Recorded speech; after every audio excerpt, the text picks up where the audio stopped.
tudo bem? Mais uma aula de literatura. Professora Claudete, vamos aqui agora falar dessa maravilha que é o parnasianismo. E logo em seguida, simbolismo. Lembre-se que realismo, naturalismo, parnasianismo é uma estética que foi ao mesmo tempo. Aconteceram no mesmo tempo. O parnasianismo foi na mesma época que realismo e naturalismo, porém na poesia, né? Então vamos ver por que esse nome, né? Parnasianismo. Então vamos lá? Veja bem, é um vocábulo que eles pegaram, né, da antiga Grécia, né, que era o monte da Grécia, chamado Parnaso, né? Então veja bem, onde viviam as musas e os poetas. E aqui no Brasil, pelo Brasil, pela França, né, melhor dizendo, começou pela revista Parnaso, né, onde publicavam poemas dessa época, né, dos romântico, para encontros românticos. Lembra, realismo, naturalismo, parnasianismo foi uma estética que veio, uma época, para ir contra o romantismo, a fuga da realidade, os sentimentos exacerbados. Então, nasce o parnasianismo na poesia. Como que era essa característica parnasiana? Põe na tela para mim, por favor. Objetividade. Lógico, nós estamos vivendo esse realismo. Então, ela é objetividade, é racional, tá? Não põe emoção nem o subjetivismo. Enquanto a poesia romântica era toda chorosa, toda subjetiva, aqui é objetiva, é realista.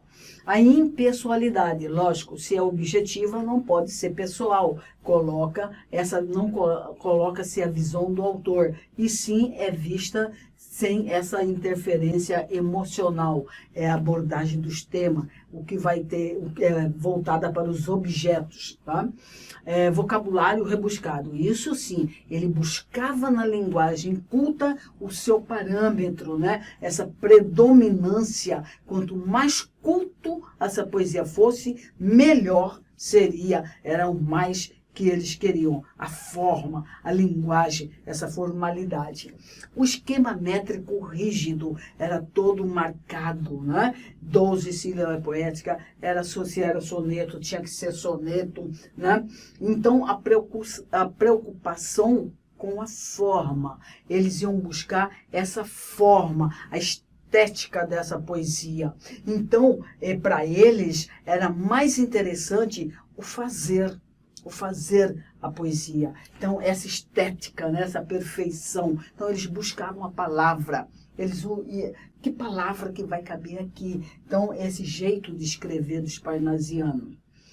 Era a poesia descritiva, porque ele pegava o objeto, pegava o vaso e ia descrever esse vaso, né? Então, era a forma que valia. A característica objetividade, né? Nessas figuras de linguagem, então era objetiva. Eles não iam estar de metáfora, não, eles iam buscar dentro a mitologia grego-latina, o erotismo, a sensualidade feminina, né? Como tema recorrente de poesia. Mas os temas eram aqueles objetos. Eles queriam a forma. Então, para você ver, era uma poesia completamente diferente das escolas anteriores. Eles buscavam exatamente a forma. Tanto que, mais tarde, os modernistas falavam que os parnasianos eram uma máquina de fazer versos, né? Então, porque eles compunham dentro, né, dessa arte, e eles falavam arte pela arte, não ter compromisso com emoções, não ter compromisso com nada. Era a arte que ele ia ver e trazer para a própria poesia. Então, vamos ver aqui na tela, por favor. Descompromisso com a realidade. Então, para eles, não entendiam, eles não queriam saber se a questão de emocional, era com descompromisso. A perfeição formal, eles iam querer a perfeição formal. O que era? Eu vou fazer poesia. E o que é perfeição formal? É a técnica que eles queriam, a linguagem culta, a métrica, né? A forma fixa. Então, a rima, o método, tudo interessava para eles. Então, eles iam escrever dentro dessa formalidade, dentro dessa objetividade, sem emoção nenhuma. Então, a arte arte pela arte, né? Que ele fala animismo, que é a reprodução dos objetos da planta. Então, animismo é o quê? É a planta que tem vida. Então, eles vão pegar dentro dessa aqui, a planta, eles vão trazer para cá e vai falar sobre a planta, como que ela é, como que ela cresce, como que ela vê, tá? Dentro dessa objetividade. Ele vai pegar, falar do vaso, ele vai falar do vaso, né? Viu o vaso, a delinear, vai descrever aquele vaso. É completamente descritiva, né?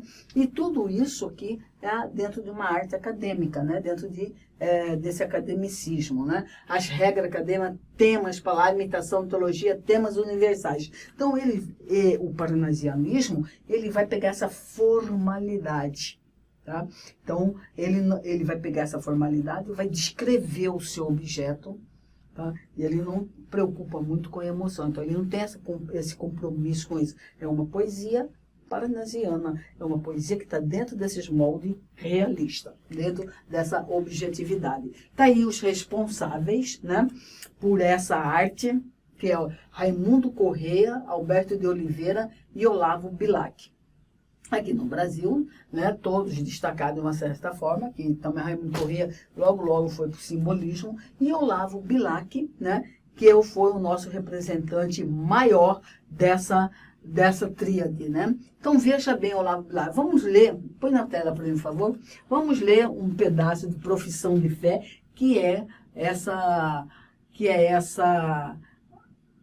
esse poema falando da própria construção da arte. Olha lá, olha como ele fala.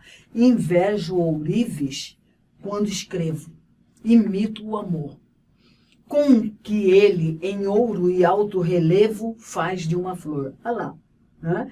Ele pega, fazendo essa comparação, coloca o poeta como ourives, quando o ourives está pegando a pedra bruta e lapidando, ele vai compondo a joia. E ele vai pegando essas palavras, estudando cada palavra e fazendo a sua poesia. Imito-o, e pois nem de Carrara a pedra firo. Carrara é um lugar na Itália onde tem pedras preciosas. O alvo cristal, a pedra rara, o ônix prefiro.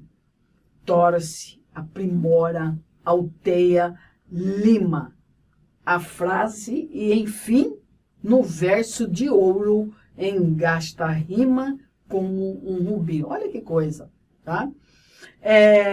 Eles fugiam a isso. Então, o trabalho estilístico dele, aquele compara ao Ourives, né? Quando ele está pegando aquela pedra bruta e trabalhando para sair aquela joia rara. Aqui ele fala que torce, aprimora, lima, ele vai buscar em cada palavra a frase necessária para compor o seu poema, a rima, o metro, né? O significado dessa palavra. Então, para eles todo poema tinha que ser trabalhado. Então, não tinha emoção, né?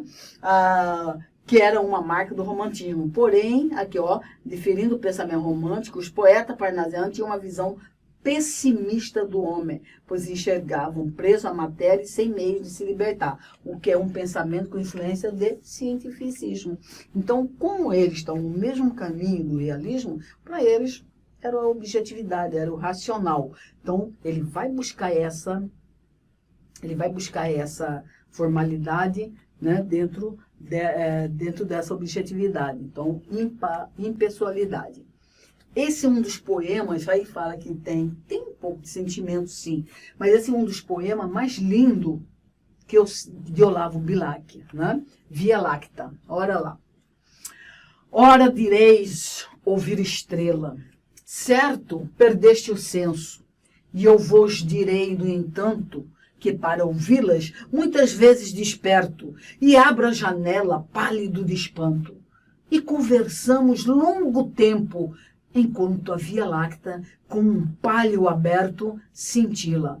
E ao vir o sol, saudoso em pranto, ainda as procuro pelo céu deserto. Direis agora, translocado amigo, que conversas com elas? Que sentido tem o que dizem quando estão contigo?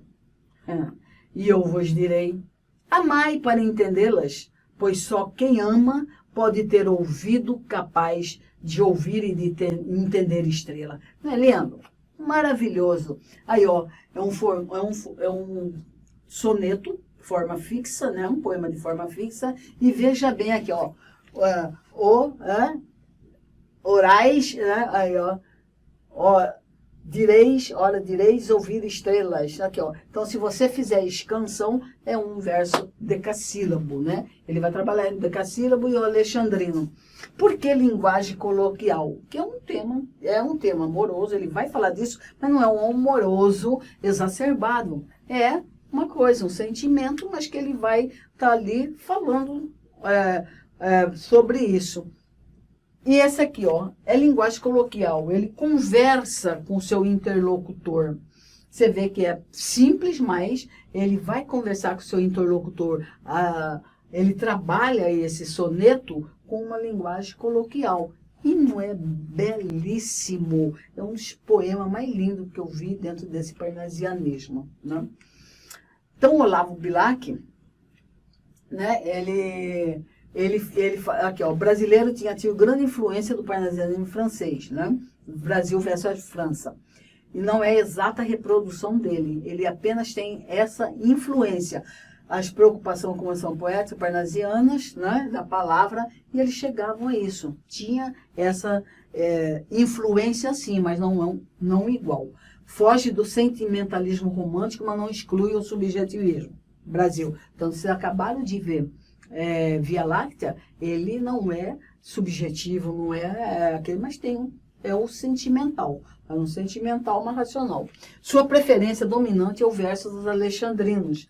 É o do tipo francês, com rimas ricas, pelas formas fixas, né? Quanto ao assunto, né, objetividade, existe uma forma perfeita, o formalismo, tá? Então, você tem que estar dentro dessa regra.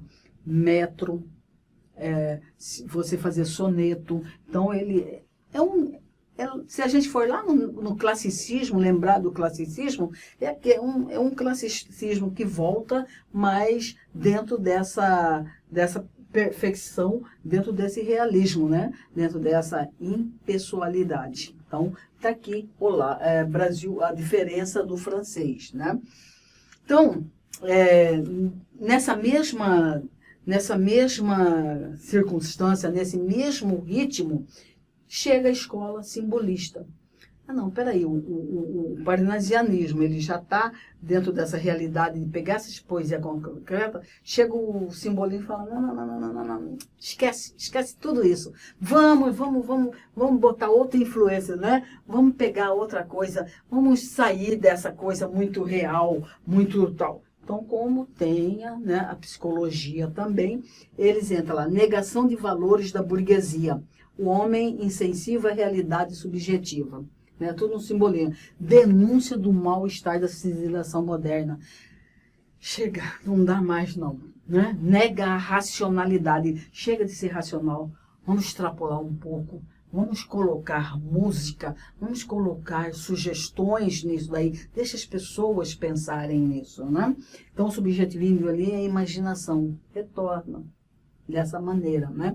Então, essa característica, assim, do simbolismo, ela vai pegar a espiritualidade, né? Essa transcendência. O que é? O que eu quero, né? Vamos lá ver, o que é isso? O subconsciente, eles vão lá no subconsciente, no inconsciente do indivíduo. Os sonhos, né? É onírico, aquela coisa que você não sabe muito o que é, mas está ali, né? A musicalidade. E essa musicalidade leva ao misticismo, aquele tom. A música não quer, né?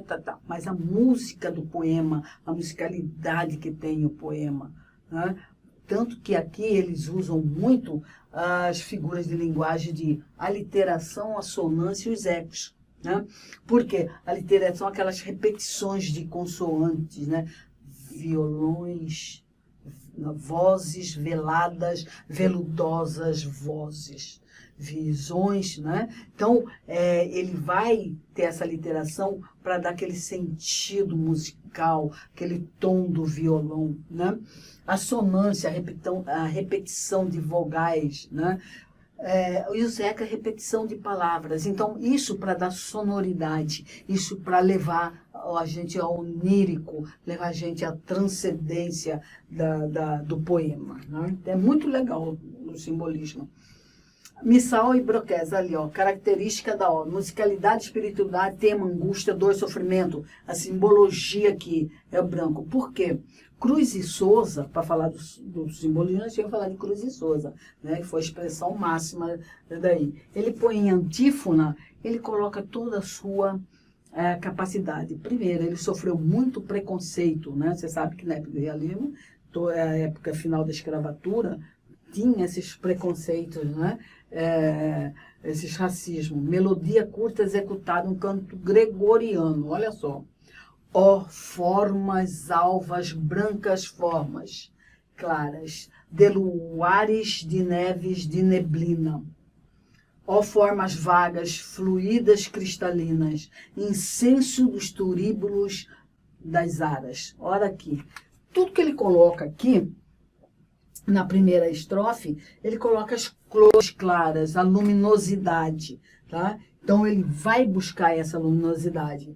Indefiníveis músicas supremas, olha só. Perfume, horas do acaso.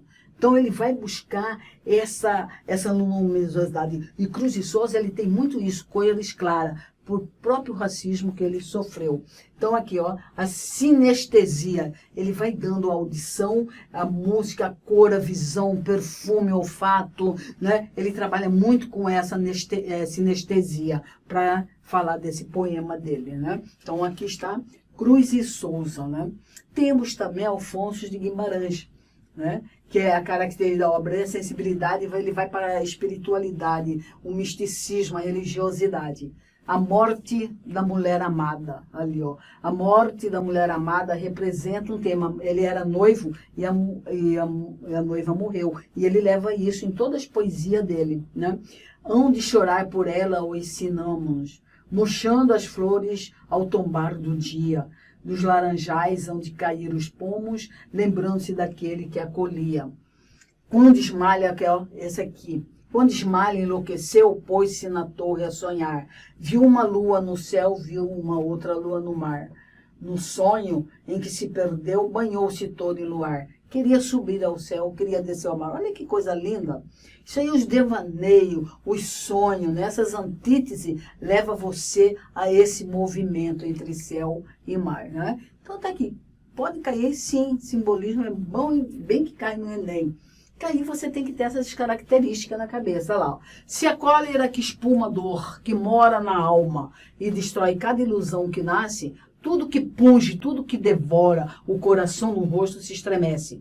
Se pudesse o espírito que chora ver através da máscara da face, quanta gente talvez que inveja agora nos causa então piedade e nos causasse.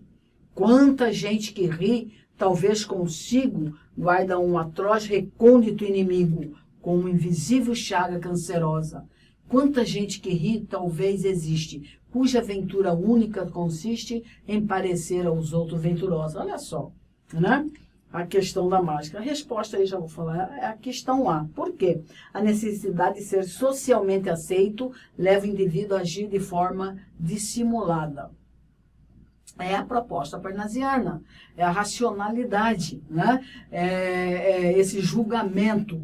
Então, ele vai agir dessa forma dissimulada, quando ele fala da máscara social, né? Às vezes, cuja aventura única consiste em parecer o que os outros é venturosa, parecer aquilo para as outras pessoas. São características parnasianas. Preocupação excessiva com a forma, análise determinista do homem. Determinado nunca. Desprezo pela forma requintada, preocupação político-social. Não. Se ele falou que ele não queria compromisso, né, com a realidade, jamais seria político-social. Forma requintada, arte, sugestão, subjetivismo exacerbado, análise psicológica do homem. Também não. Impassibilidade, distanciamento das emoções. Pode ser, né? Mas poesia científica não é. Pessoalidade, tematização da natureza. Perfeição formal, preconismo linguístico, objetivismo e desprezo pela arte. Acertou? Vamos lá. Então, perfeição formal. preconismo linguístico, a formalidade, né? E desprezo pela arte inútil, arte pela arte, qualquer coisa assim, né? Então temos aí, ó, e sobre mim, silenciosa e triste, a Via Láctea se desenrola, como um jarro de lágrima ardente. Olha aí, Olavo Bilac. O seu fragmento poético não é correto afirmar, ó, não é correto afirmar. Você está lá lendo Via Láctea. Né? A Via Láctea sofre um processo de personificação, a cena é descrita de modo objetivo, sem interferência da subjetividade, a opção dos sintagma desenrola o jarro, lágrimas ardentes, visa personificar o movimento dos astros, a predomínio da linguagem figurada descritiva. Questão B. A cena é descrita de modo objetivo. Olha lá. Sem interferência da subjetividade no eu poético. Ele vai falar da Via Láctea e pronto. Tá aí, sozinho. Tá? Aí, ó. Ah, plangente violões dormentes morno, ó. Solução ao luar, choros ao vento. Tristes perfis os mais vagos contornos, bocas murmurantes de lamento. Sutis palpitação à luz da lua, anseios dos momentos mais saudosos, quando lá choravam a deserta rua. Quando os sons dos violões vão soluçando, quando os sons do violão nas cordas gemem e vão dilacerando e deliciando, rangendo as almas que nas sombras, lá, ó, vozes veladas, veludosas vozes, a literação e a assonância aí presente, né? As estrofes anteriores, ela é representativa do quê? Do romantismo, simbolismo romântico ou parnasianismo, né? Não apresentam o quê? Né?